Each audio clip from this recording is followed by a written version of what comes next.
I'm Tom Shakurti. I'm from Upper Arlington High School, and I am going to be a junior next school year.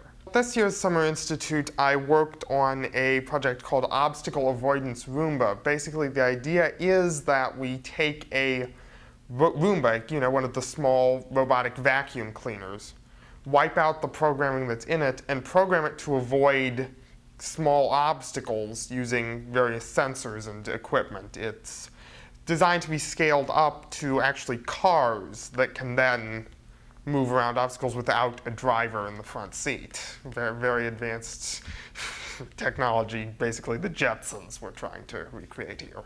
The difficulty of the project is somewhat considerable. The programming I find sometimes tedious, and bugs, programming glitches appear at unusual times in unusual places and can be rather difficult to deal with. But overall, if someone has a familiarity with computers or autonomous systems, it's relatively easy to figure out what you're doing.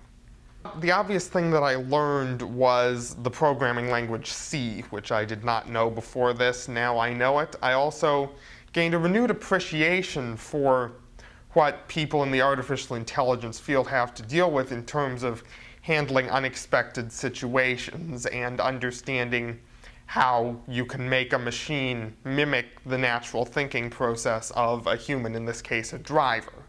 And that was all very enlightening, just learning the general ideas of what you do, because I'd understood programming before, but in more abstract terms, learning what an algorithm does in the real world was something of a new experience to me and a very enlightening one.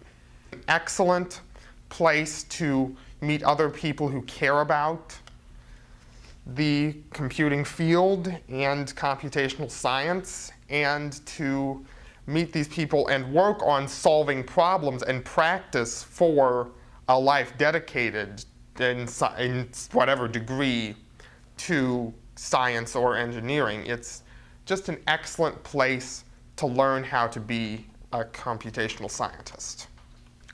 I would consider more of a career in applied computational science in a lot of cases, because again, what I care about is not just gaining knowledge for knowledge's sake, although that's important and very, very amusing to do, to find a way to apply that to real-world problems and situations and find some way to use that. So I would definitely consider a career in computational science, possibly in sociology or biology, which are two areas I also have a secondary interest in, to be a very viable career path for me.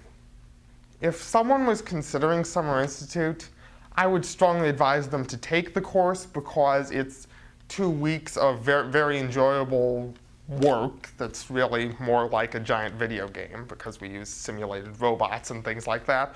But I would definitely consider taking the course and learn everything you can. It's a very interesting course. It's wonderful to be around other people who care about floating point arrays and vectors and all sorts of stuff like that most people usually kind of glaze over when you start to talk about. So it's really been quite interesting, a wonderful intellectual exercise, and I would definitely consider doing it again.